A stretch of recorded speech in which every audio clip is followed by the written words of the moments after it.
Boa noite a todos. Muito obrigada pela participação de vocês.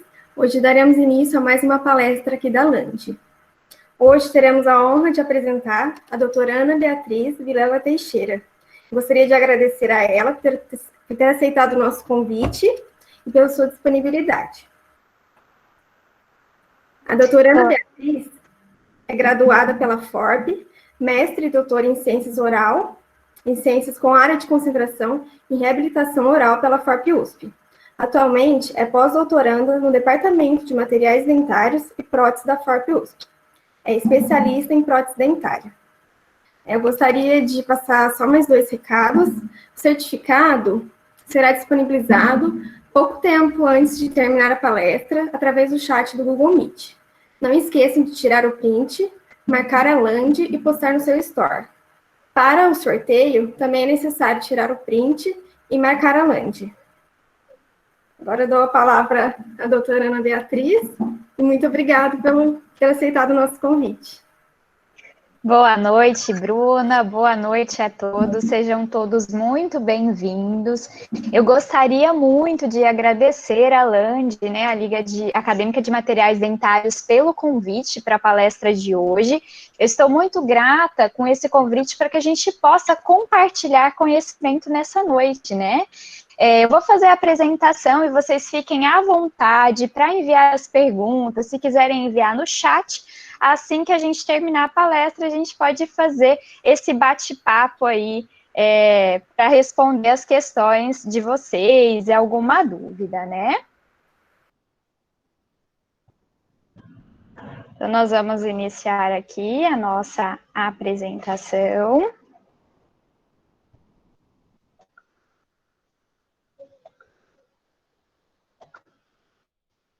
Pessoal, então o tema da nossa palestra de hoje será sobre materiais para bases de próteses removíveis impressas em 3D. Então, como a Bruna disse, eu sou graduada em odontologia pela FORP, minha graduação concluiu-se em 2012. Eu fiz o mestrado e o doutorado no programa de reabilitação oral pela mesma instituição. No mestrado e no doutorado eu trabalhei mais com materiais dentários, com materiais odontológicos incorporados com o antimicrobiano e avaliação das propriedades desses materiais, e atualmente eu estou no pós-doutorado no Departamento de Materiais Dentários e Prótese pela FORP. Esse é o nosso grupo de pesquisa, coordenado pela professora doutora Andréa Cândido dos Reis, com essa equipe maravilhosa. E temos também o Instagram do nosso grupo de pesquisa, que é o MIMP, e lá vocês podem ter acesso também aos nossos podcasts, que estão nas principais plataformas, né, para podcast, e vocês encontram conteúdos bem bacanas sobre o nosso grupo de pesquisa. Então, para quem quiser conhecer mais, está aqui o nosso Instagram. E o tema da nossa palestra de hoje, ele está ligado ao tema do meu pós-doutorado, em relação à impressão 3D de bases de próteses, e também o nosso grupo, ele trabalha com a incorporação de um nanomaterial antimicrobiano, que também fará parte do tema do meu pós-doutorado. E para dar início nesse tema, né, no projeto de pós-doutorado, eu precisava saber como impressão 3D de base de prótese é um tema novo, eu precisava saber o que já foi avaliado nesse tema, né? Então, rapidamente, nós fizemos uma revisão sistemática sobre esse assunto, onde nós queríamos saber quais características, propriedades e parâmetros já foram avaliados em materiais para bases de próteses removíveis fabricadas por impressão 3D.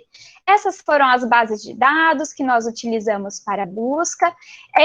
Nós utilizamos essas palavras-chave para combinar os termos de busca, né, 3D Printing, 3D Printed, Denture e PMMA, e fizemos a seleção de artigos de pesquisa e relatos de casos que avaliaram características, parâmetros ou propriedades, né, desses materiais. Não foram incluídos os relatos de casos que descreviam a técnica de obtenção da prótese e não avaliavam nenhuma propriedade, e também não foram incluídos os artigos de revisão. Então, os artigos que nós selecionamos foram entre 2000 a 2020, em idioma inglês, e os resultados dessa busca foram 1.945 artigos selecionados inicialmente. Desses, 555 artigos estavam duplicados, então, removendo os duplicados, nós ficamos com 1.390 artigos para a seleção inicial.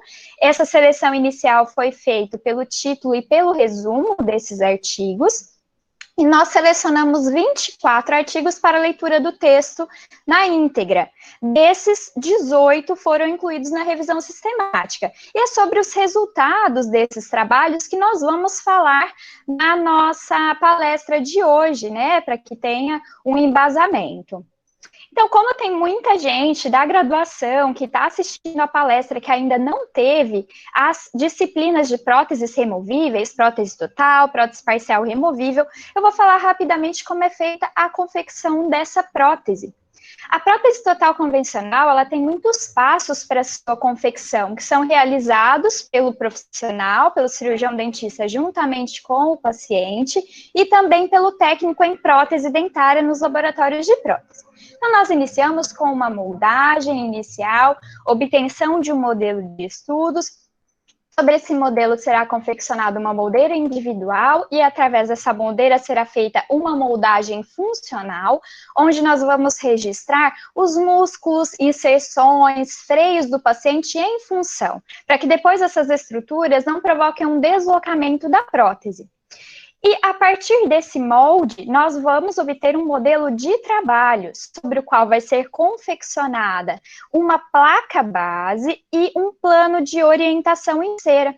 E nós utilizaremos esses dispositivos para confeccionar esse registro da relação da mandíbula em relação à maxila.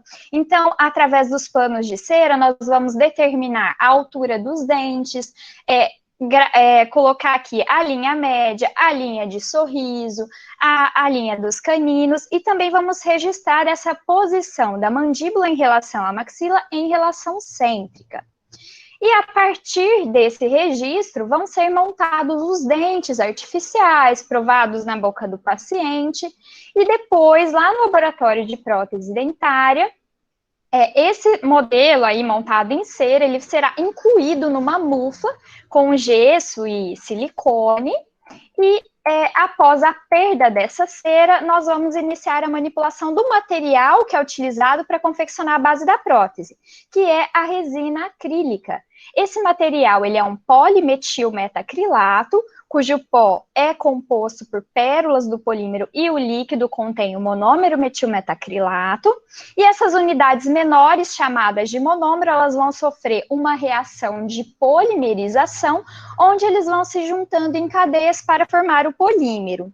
E essa reação, ela pode ser do tipo ativada termicamente, onde nós precisamos da ação do calor para iniciar essa reação. Essa resina ativada termicamente, que é utilizada na confecção da prótese convencional. Pode ser também uma resina, uma reação ativada quimicamente, onde, juntando o pó com o líquido, os componentes químicos iniciam a reação de polimerização, e também pode ser uma reação fotoativada, que é o tipo de resina utilizada para impressão 3D, onde no material há uma molécula fotossensível e, pela ação da luz, a reação é iniciada. Então, voltando aqui, na confecção da prótese convencional, a partir da resina acrílica termicamente ativada, o protético faz a inclusão daquela base e dos dentes montados em cera na mufla, que é esse dispositivo metálico. Essa mufla é fechada, levada em água quente para a eliminação da cera. Então, os dentes artificiais, eles vão ficar aqui presos no silicone, na mufla, bem como o modelo de trabalho. E depois inicia-se a manipulação da resina acrílica, que posteriormente será prensada em uma prensa de bancada, fechando a mufla, para que esse excesso de resina seja eliminado. E como é uma resina acrílica termicamente ativada, ela passará pelos ciclos de polimerização com banhos de água quente para que essa reação ocorra. Então, essa é a prótese convencional, né, após a sua obtenção. Só que essa técnica, ela tem alguns problemas, como a contração da polimerização, que pode ocasionar alterações dimensionais no produto final. E essa técnica da obtenção da prótese convencional, ela requer muitos passos, muitas consultas clínicas do dentista com o paciente, também muitos passos laboratoriais, o que é passível da inclusão de erros, tanto pelo cirurgião dentista quanto pelo técnico em prótese dentária. Então, com o advento do fluxo digital, nós podemos reduzir esses passos na confecção da prótese. Então, surgiu o sistema CAD/CAM, onde CAD é o desenho assistido por computador, onde é possível, através de um software, projetar a prótese, fazer o desenho de uma prótese, e no CAM, que é a manufatura assistida por computador, é possível confeccionar essas peças que foram projetadas no CAD. E essa confecção pode ser por manufatura subtrativa, que é as fresadoras, e manufatura aditiva, que é a impressão 3D. Nós vamos ver um vídeo de como é a manufatura subtrativa, porque a maioria dos estudos, eles comparam a base impressa 3D com a base obtida pela fresadora e a convencional. Então, nós vamos ver como é feita uma base por manufatura subtrativa. Então, aqui está sendo projetada os dentes, a prótese, a partir de um modelo, né, do paciente, um modelo que foi digitalizado. Então, acrescentando a borda de espessura dupla. E aí, esse desenho, ele é passado lá para a fresadora, né? Que vai fazendo o desgaste desse bloco de resina. É um bloco pré-polimerizado. Depois precisa ser completada essa polimerização em água quente. Então, vocês podem perceber que é feita a fresagem dos alvéolos para, posteriormente, os dentes artificiais serem colados, né, serem unidos. Para a prótese fresada, esses dentes, eles são unidos, são dentes artificiais, né, dentes de estoque já comercializados que são unidos. E aí, que a gente tem de problema? A posição desses dentes, né? Porque pode alterar o posicionamento que foi planejado.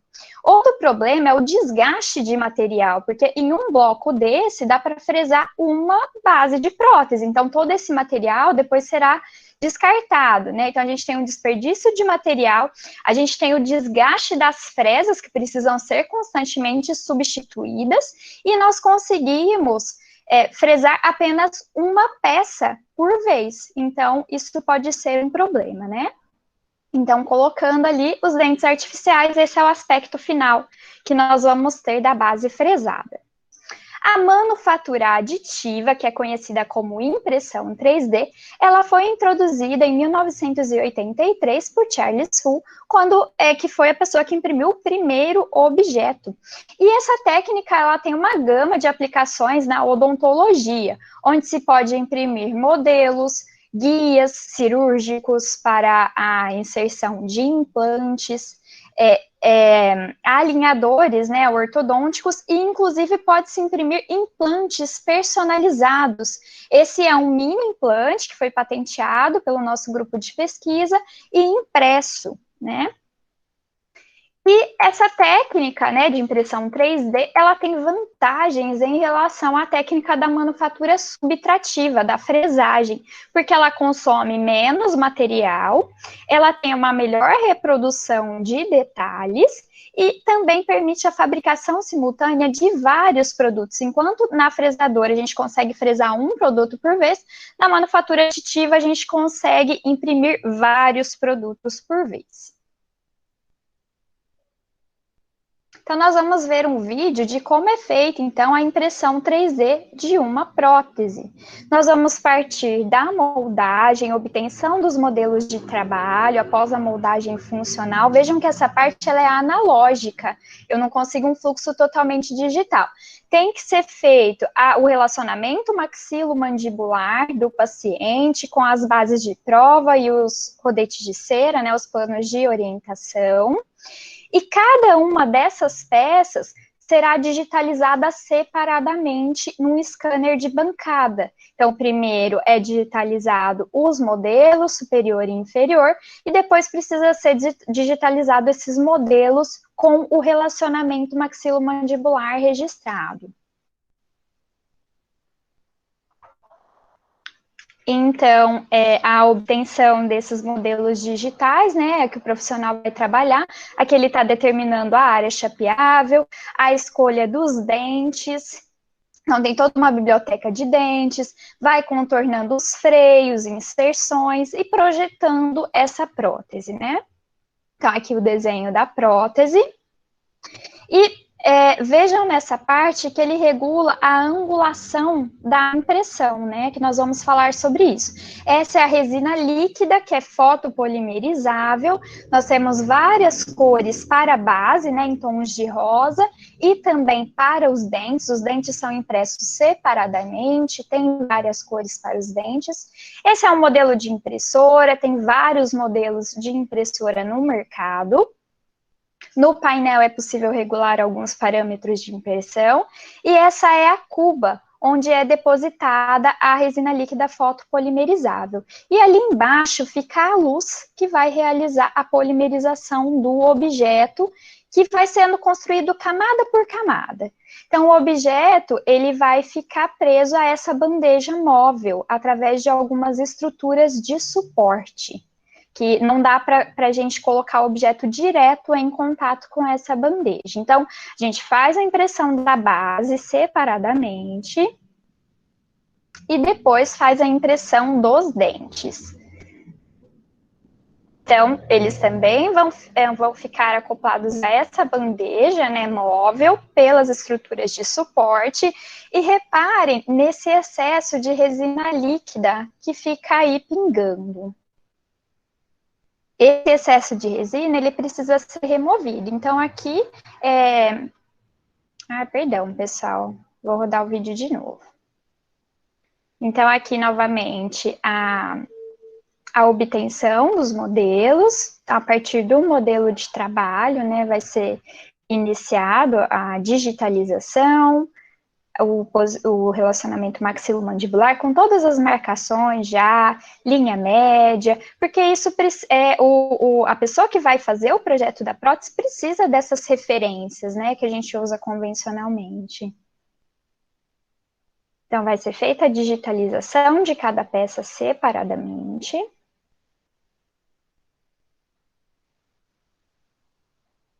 A digitalização dos modelos de trabalho. Aí o protético ele vai obter isso e vai fazer o projeto ali da prótese. Então, todos aqueles parâmetros que o protético já precisa usar para fazer a convencional são feitos de forma digital, né? Então, aqui ele vai colocar os dentes no arco, na curvatura do arco, contornar as inserções. A prótese já projetada. E reparem nessa angulação, nós vamos conversar sobre isso, porque dá para imprimir os objetos em diferentes angulações e pode alterar as propriedades.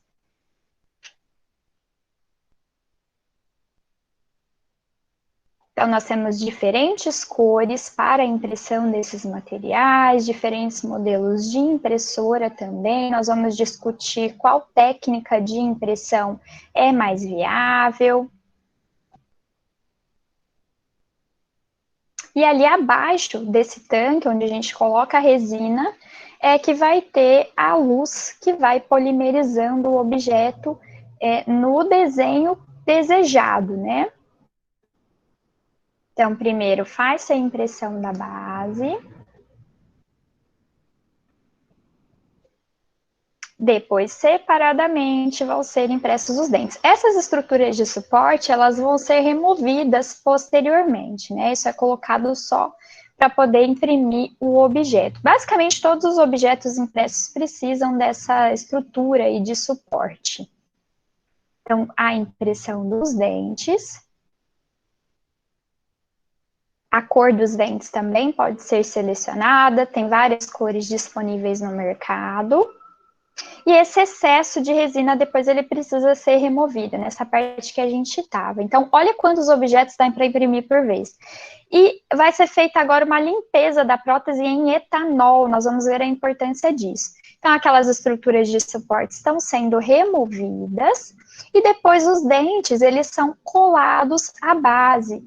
Nesse momento, o profissional está removendo as estruturas de suporte, ele vai provar se os dentes estão encaixando, se precisa remover mais um pouquinho. E aí vai ser feita a colagem, né, da base dos dentes com a resina líquida fotopolimerizável.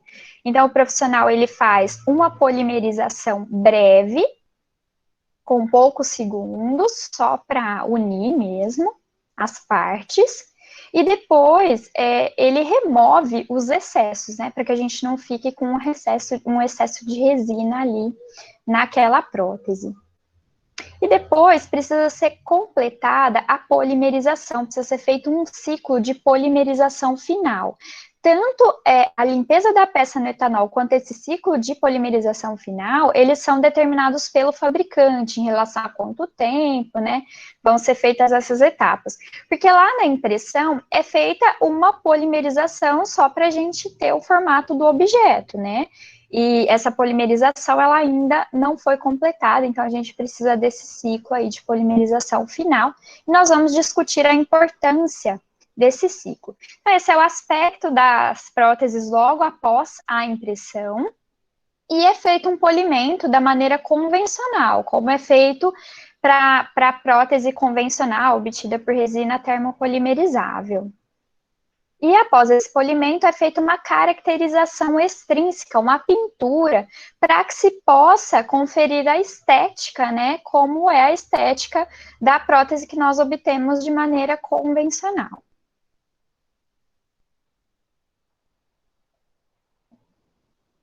E esse é o aspecto final, né, da prótese impressa.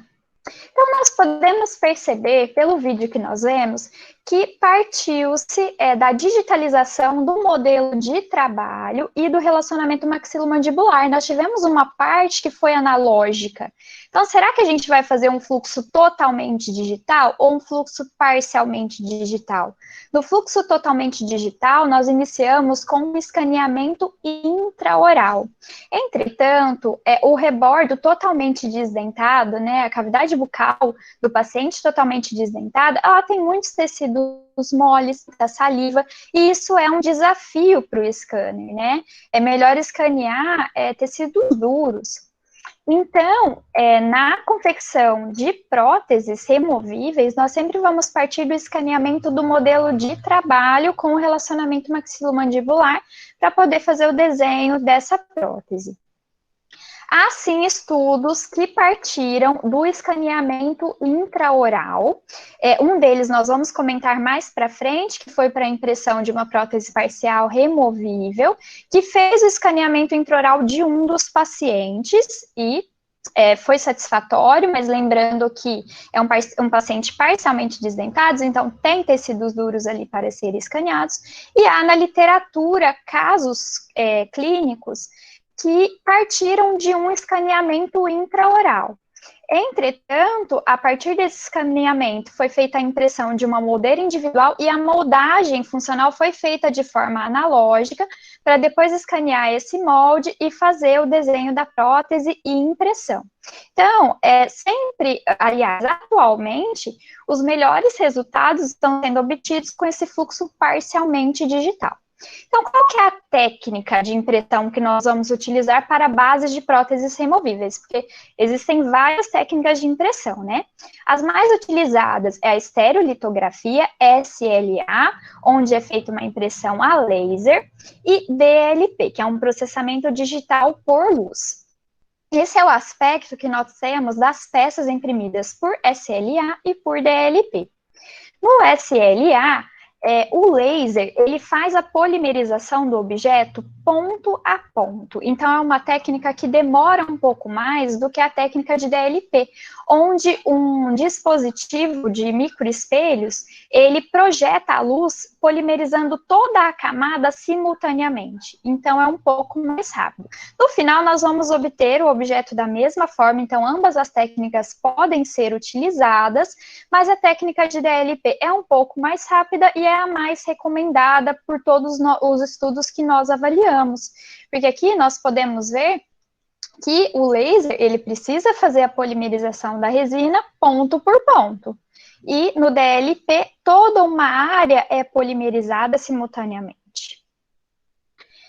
E outro parâmetro que nós temos que definir ali na impressão é a espessura da camada, porque a impressão ela é feita camada por camada, a polimerização vai sendo feita camada por camada, e tem que se determinar qual vai ser a espessura dessas camadas. Essa espessura pode variar de 20 a 150 micrômetros. Se nós usarmos uma maior espessura, nós vamos ter uma redução no tempo e, consequentemente, nos custos da impressão. E se nós usarmos uma menor espessura, há uma melhor reprodução de detalhes. Entretanto, se essa espessura for muito pequena, pode haver erros de dimensão, de acurácia, né, de precisão. Porque a resolução XY da impressão, ela pode considerar o limite de cada camada separadamente. Então, nas partes curvas da peça, isso pode gerar um efeito de degrau de escada. Então, nós não podemos selecionar uma espessura tão pequena assim. E alguns estudos avaliaram a acurácia, ou seja, a precisão dimensional dessa variação na espessura das camadas. Então, no estudo de Yu e colaboradores, eles fizeram a impressão de uma base de prótese total superior com espessuras de camada de 100 micrômetros e 50 micrômetros. E eles observaram uma melhor precisão da superfície interna da prótese na espessura de camada de 100 micrômetros em relação a 50 micrômetros. E a maioria dos estudos que nós avaliamos utilizaram a impressão em 100 micrômetros das camadas. E quanto ao ângulo de impressão, que nós vimos lá no vídeo, né? Diferentes ângulos podem ser utilizados para a impressão das próteses. E será que isso influencia, né, nas propriedades, nas características? Tim e colaboradores, eles avaliaram várias propriedades e parâmetros em amostras impressas com 0 graus, representado pela figura, né, com letra A, 45 graus na letra B e 90 graus na letra C. E eles avaliaram a acurácia, né, a precisão dimensional, a adesão por cândida álbicas, a resistência à flexão, a energia livre de superfície e rugosidade. E os autores concluíram que as amostras impressas em 90 graus apresentaram a maior acurácia e a menor adesão por cândida albicans. Entretanto, apresentaram a menor resistência à flexão. As amostras impressas em 0 graus apresentaram a melhor resistência à flexão e apresentaram, porém, a maior adesão por cândida albicans. E, visto em microscopia, elas apresentavam mais poros, por isso a adesão maior pelo fungo. E as amostras impressas em 45 graus apresentaram melhor energia livre de superfície e maior rugosidade. Então, já se pensava que ela poderia ter uma maior adesão pelo fungo, mas a maior adesão foi da amostra de 0 graus. E essas amostras em 45 graus apresentaram uma menor precisão dimensional, porque quando elas foram impressas, elas ficaram com uma maior espessura. Então, a gente vê que o ângulo de impressão, ele altera as propriedades, né? E o ângulo de impressão também foi utilizado para avaliar o grau de adaptação ao tecido. Então, se essa prótese impressa, ela fica bem adaptada ao tecido, ou se ela comprime o tecido, ou então se fica um espaço, né, entre a base da prótese e o tecido. E Tim e colaboradores avaliaram amostras impressas em 90 graus, 100 graus, 135 graus e 150 graus. E pelo método do mapa de desvio de cor, eles observaram que as amostras impressas em 135 graus foram as que melhor se adaptaram ao tecido para a prótese maxilar. E as amostras impressas em 100 graus foram melhores para a impressão da prótese mandibular. Nós já vamos comentar sobre esse mapa de desvio de cor. E aí, nós podemos ver que tem 2 estudos avaliando o ângulo de impressão, os 2 com objetivos diferentes, avaliações de propriedades diferentes, e a gente não conseguiu chegar a uma conclusão, né, inferir qual seria esse melhor ângulo de impressão. Então, mais estudos precisam ser realizados em relação a ângulo de impressão, e o que nós podemos fazer é, de acordo com a característica que eu quero otimizar, selecionar o ângulo de impressão. Então, nós vimos lá que a amostra impressa em 90 graus, ela tem menor adesão de biofilme. Então, se eu vou avaliar biofilme, de repente eu posso selecionar esse ângulo de impressão, por exemplo. Então, nós falamos muito aqui também da acurácia, da precisão dimensional. Então, qual prótese, qual método de obtenção de uma base de prótese tem mais precisão dimensional? É o convencional, a resina acrílica termopolimerizável, é o método de impressão 3D, é a base fresada? Então, nós vimos vários estudos sobre isso. E Ion e colaboradores, eles imprimiram uma base de prótese total inferior, e eles viram que a fresada tem maior acurácia do que a impressa, que tem maior acurácia do que a convencional.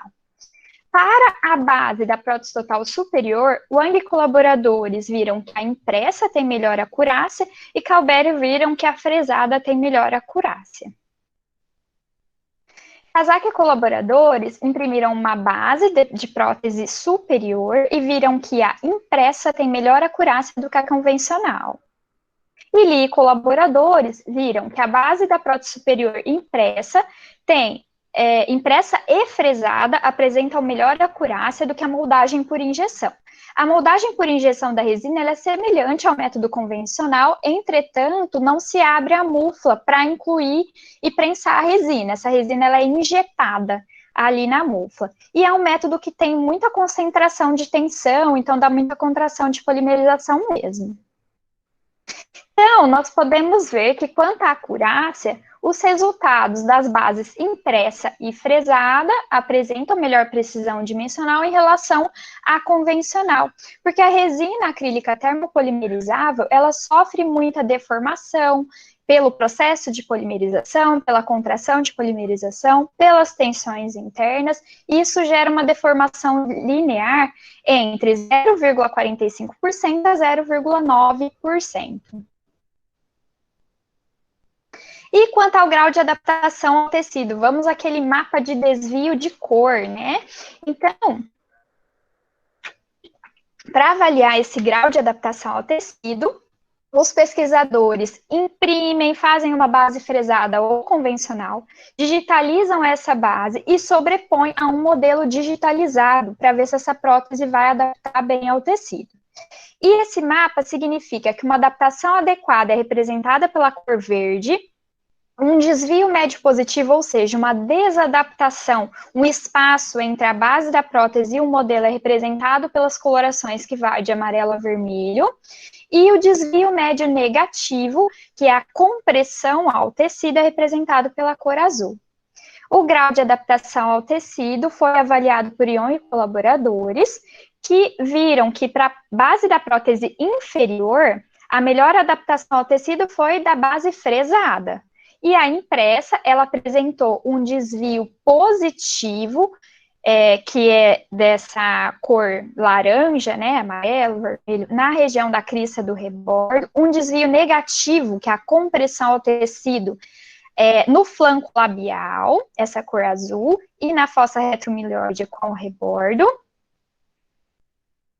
E a prótese convencional, ela apresentou um desvio negativo no flanco labial e um desvio negativo azul na crista do rebordo, um desvio positivo em laranja no flanco labial.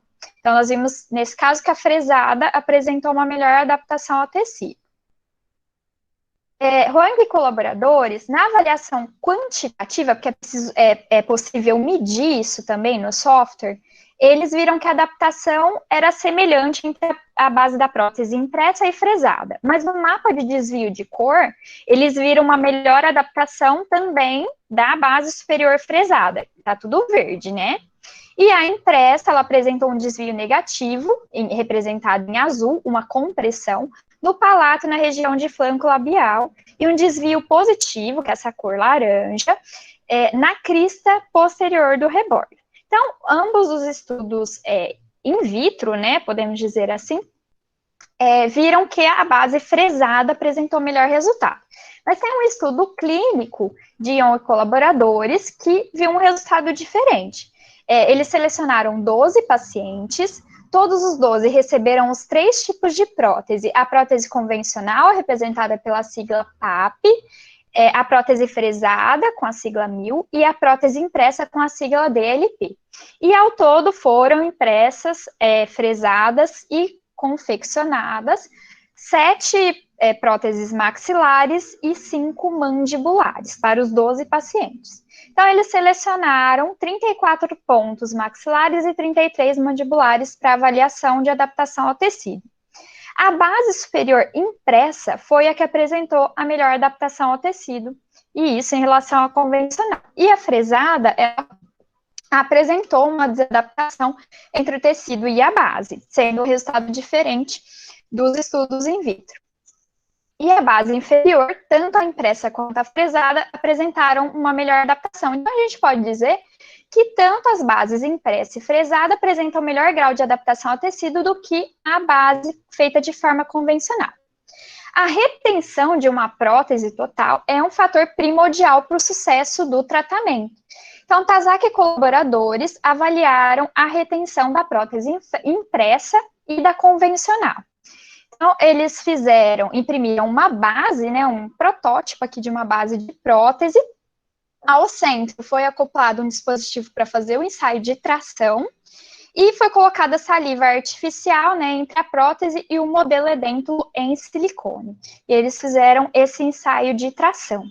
E viram que a prótese impressa, a base impressa, teve maior retenção do que a convencional. Entretanto, esse foi o único estudo que a gente selecionou, que avaliou retenção, e ele tem algumas falhas, porque o teste de tração, ele foi realizado 10 vezes, mas a base, ela só foi obtida uma base de cada método, uma impressa e uma convencional. Então, de repente, se tivesse impresso mais bases e confeccionado mais bases de forma convencional, será que esse resultado mudaria? Então, acho que a retenção é uma propriedade, né, a ser melhor avaliada. E nós comentamos lá no vídeo que após a impressão 3D é preciso fazer uma limpeza da peça em etanol e a polimerização final. E um estudo avaliou o que acontece se eu não fizer a limpeza da peça com o etanol. Então, esse estudo avaliou amostras tratadas com o etanol e depois polimerizadas e não tratadas com o etanol e depois polimerizadas em relação à toxicidade para embrião de peixe-zebra. E os autores viram que as amostras tratadas com etanol garantiam 100% de sobrevivência dos embriões, não eram tóxicas.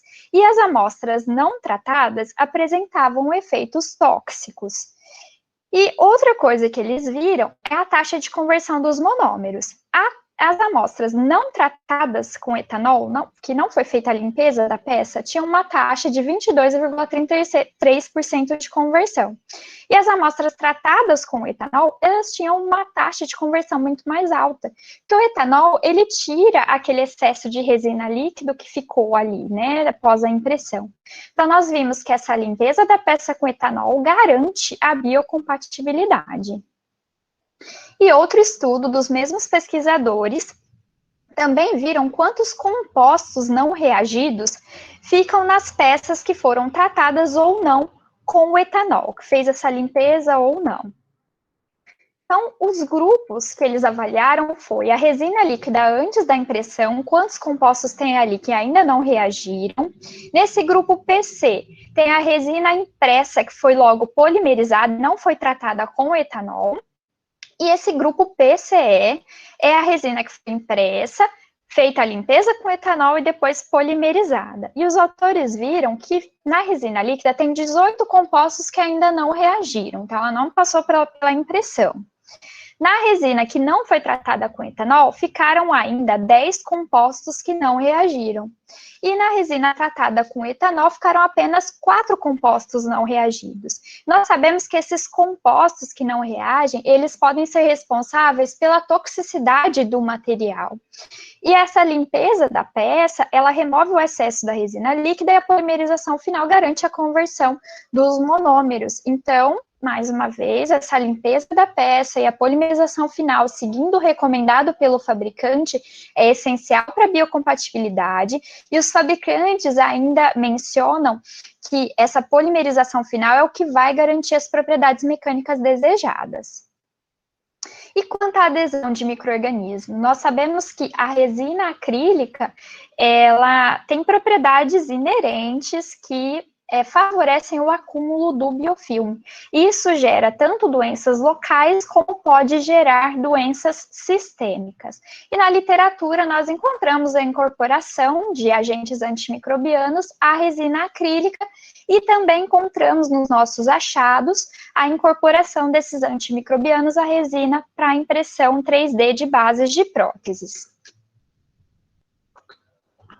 Toto e colaboradores fizeram a incorporação de nanopartículas de titânio à resina comercial nas concentrações indicadas, a uma resina líquida, né, para fotopolimerizável para impressão 3D, e eles viram que as concentrações de 0,4%, 1% e 2,5% inibiram o crescimento de Candida Scott pelo método de concentração inibitória mínima. E devido às características físico-químicas e à fluidez desses materiais incorporados, eles selecionaram a resina incorporada com 0,4% de nanopartículas de óxido de titânio para fazer a impressão de uma prótese. E esses mesmos autores depois fizeram um estudo clínico, onde 35 pacientes receberam essa prótese da resina comercial incorporada com 0,4% de nanopartículas de óxido de titânio. E eles avaliaram a caracterização desse material por ME, VDS, microscopia de força atômica e micro-CT, e avaliaram a satisfação dos pacientes por 2 tipos de questionários, nos tempos antes da inserção da prótese, 1 semana depois, 12 meses e 18 meses de acompanhamento após a inserção da prótese. E eles observaram, pela caracterização estrutural desse material, que a incorporação das nanopartículas aumentou o módulo de elasticidade, que tem a ver com a dureza do material, e também aumentou a rugosidade.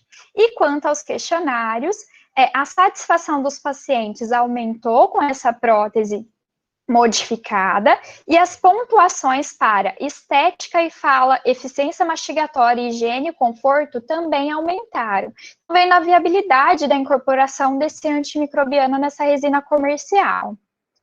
Outros autores, Chen e colaboradores, também fizeram a incorporação dessas nanopartículas de óxido de titânio, só que elas foram revestidas com agente de acoplamento silânico, para melhorar a incorporação dessa nanopartícula na matriz resinosa.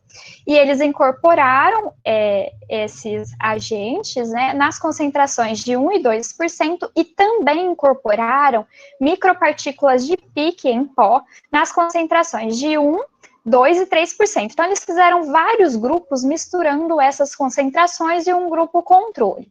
Avaliaram propriedades mecânicas, a seção transversal, distribuição da carga, a atividade antimicrobiana frente a Staphylococcus aureus e Escherichia coli, e a citotoxicidade para fibroblastos L929 e compatibilidade sanguínea. E esses autores, eles observaram que os grupos incorporados com 1% da nanopartícula e 1 e 2% de pique aumentaram a resistência à flexão e o módulo flexural 10 vezes superior aos demais grupos, e isso foi responsável pela adição do PIC. Então, esse aumento de resistência é graças ao PIC. E a incorporação das nanopartículas de óxido de titânio tiveram os melhores resultados antimicrobianos, tanto o grupo com 2% quanto o grupo com 1%, que também apresentou efetividade. Todos os grupos apresentaram citocompatibilidade e compatibilidade sanguínea também. E depois esses autores fizeram a impressão da prótese, né, com o grupo com 1% das nanopartículas e 1% de PIC. E reparem aqui nessa letra H, a cor que ficou essa base de prótese, ela ficou mais clara, porque o pó do PIC, né, das micropartículas, é bem branco. E, por fim, em relação à incorporação de antimicrobianos, na Grate colaboradores fizeram uma incorporação diferente. Não foi na resina líquida fotopolimerizável, foi em filamentos de PMMA, que eles incorporaram a anfoterecina B, que é um antifúngico, encapsulado em uma microesfera. E eles fizeram a impressão em uma única camada, 5 camadas e 10 camadas. Só que a impressão de filamentos, ela precisa ser feita pelo método de FDM, que é uma fusão e deposição, né? E aí nós vamos ver um vídeo bem rapidinho. Esse vídeo é do Murilo, mestrando do nosso grupo, da impressão das cápsulas dele, é uma cápsula para overdenture, pelo método de FDM. Essa impressora, ela esquenta o filamento do polímero e vai depositando pelo bico, né, fazendo uma extrusão. E aí ela vai construindo ali o objeto. É uma impressão um pouquinho diferente, né? E o que esses autores avaliaram? Avaliaram a resistência à flexão, liberação da droga, quantificação da biomassa por Candida albicans. Quanto à resistência à flexão, infelizmente, eles viram que a resistência à flexão do material modificado foi 35% menor. Entretanto, esses materiais não atingiram um ponto de fratura, eles continuaram flexionando. Quanto à liberação da droga, houve um resultado positivo, pois a liberação ela foi aumentando ao longo do tempo, ao longo de 1, 3 e 5 dias de avaliação, porque as microesferas elas foram perdendo a integridade da superfície. Então, isso fazia com que a anfoterecina fosse sendo liberada aos poucos. E quanto à quantificação da biomassa, os materiais impressos em camada única reduziram a biomassa de Candida albicans, mas os impressos em 5 e 10 camadas não apresentaram atividade antimicrobiana e também não apresentaram liberação da droga, porque eles ficaram como se fosse bloco sólido, e isso não permitiu a liberação da anfoterecina B. Só que esses autores, eles não realizaram a impressão de uma prótese com esse filamento de PMMA modificado. Então, não dá para saber a viabilidade e a estética da utilização desse material para a base de próteses. Nós vimos que os dentes artificiais e a base, eles são impressos separadamente, depois eles são unidos. Na fresagem também, os dentes comerciais, eles são unidos posteriormente, e na prótese convencional também há uma união ali da base com os dentes artificiais, né? E será que essa união dos materiais impressos é satisfatória? Então, Choi e colaboradores fizeram essa avaliação. Eles fizeram um bloco dos 3 tipos de resina e uniram a um bloco do dente artificial e do dente impresso. E fizeram um ensaio de flexão em 4 pontos para avaliar a resistência de união. A união da base impressa foi com o dente impresso em 3D e eles foram unidos pela própria resina fotopolimerizável, utilizada para impressão da base. A base fresada e a resina termopolimerizável foram unidas a 3 tipos de dentes comerciais, 2 da Ivoclar e 1 da Cruiser. Esses foram os resultados. Em amarelo, nós podemos ver os melhores resultados, né, de resistência de união para a resina termopolimerizável. Em segundo lugar, resultados intermediários, aqui em azul, para a resina para base fresada. e a menor resistência de união dos dentes com a base foram dos materiais impressos. Os autores também avaliaram a interface de união, e foi uma falha de união aqui na impressão 3D predominantemente adesiva. A gente vê até uma marca, né, maior dessa falha. E por que, então, que essa união dos materiais impressos não foi satisfatória, né? Primeiro porque a união foi feita com a própria resina líquida. E pode-se pensar, né, em pesquisas que produzam um adesivo, um bonde, né, para a união desses materiais, para que seja uma união mais satisfatória. E também tem problemas em relação à fotoativação, né? Como foram unidos os blocos, a gente não sabe se a fotoativação chegou no interior do bloco para que essa união fosse satisfatória. E os melhores resultados da resina termopolimerizável são esperados, porque para a união de dois polímeros, nós precisamos de monômeros livres para serem incorporados na cadeia polimérica. Nós temos muito mais monômeros livres na resina termopolimerizável. E, além disso, na forma convencional, é feita uma perfuração no dente para também a resina adentrar ali e ter uma união mecânica, né? Então, essa também é uma área que precisa de um pouco mais de estudos. E nós falamos muito sobre próteses totais removíveis, né? E não podemos esquecer da prótese parcial removível. Será que alguma base de prótese parcial removível foi impressa? Então, na nossa busca, nós encontramos um estudo onde Nishiyama e colaboradores fizeram duas próteses removíveis com impressão 3D e com fresagem. O primeiro caso partiu do escaneamento intraoral, era um paciente com classe 3 superior, e o segundo caso, de um paciente classe 1 inferior, partiu-se da digitalização dos modelos de trabalho.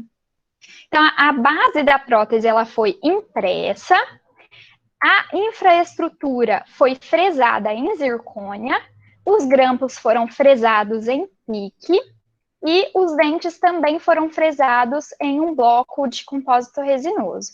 E essas estruturas elas foram unidas com o super bonder, e esse é o aspecto, né, final assentado na boca dos pacientes.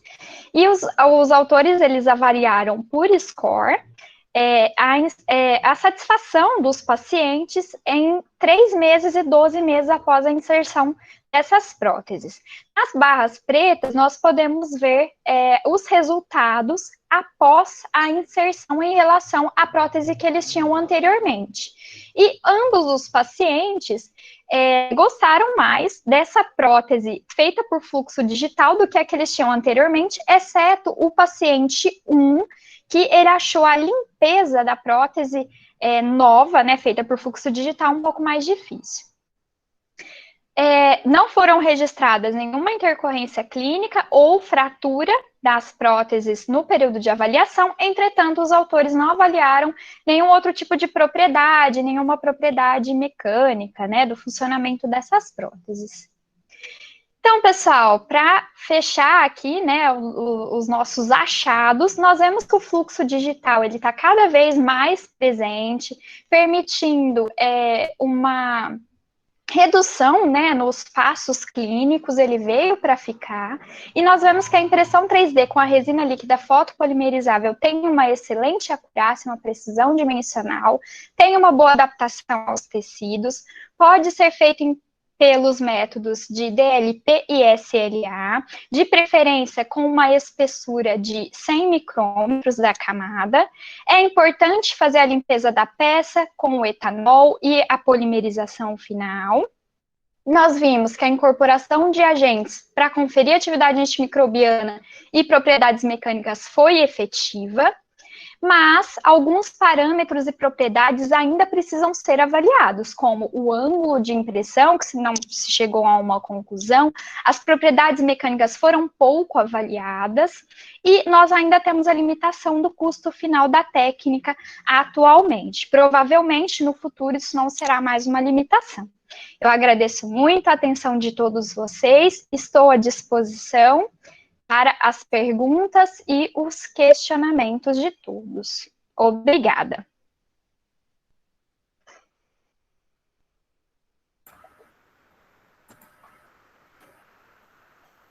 Obrigada, doutora Ana Beatriz. A palestra foi sensacional, foi muito boa. Muito obrigada mesmo por ter aceito o nosso convite. Eu quem agradeço o convite de todos vocês. Vamos ver aqui se alguém tem alguma questão, né? O Felipe colocou aqui, ó, no caso da incorporação de nanopartículas na resina líquida comercial, altera o grau de polimerização? Se sim, há como modular essa fotopolimerização na impressão?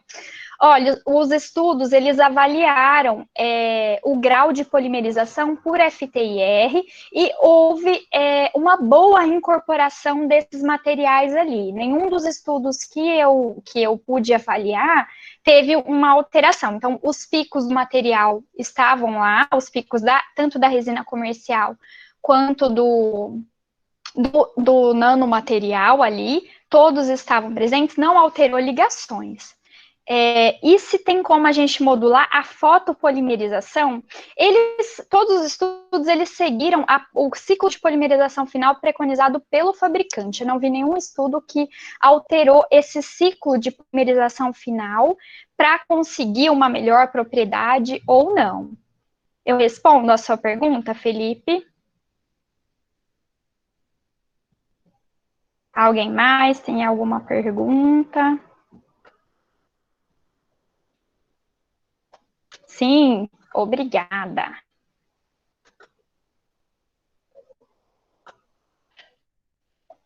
Pessoal, quem tiver dúvida ou lembrar de alguma dúvida futuramente, pode entrar em contato conosco por e-mail, pelo Instagram, pelo meu Instagram, pelo do grupo, fiquem à vontade. Espero ter contribuído com vocês, nem que for um pouquinho.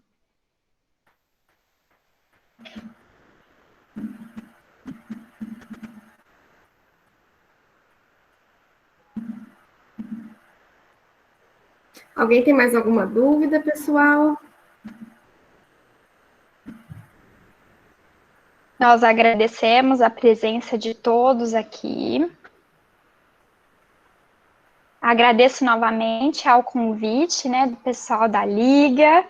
Estou muito grata com esse convite para a gente compartilhar aqui os nossos conhecimentos, enriquecer, né, os nossos conhecimentos na odontologia.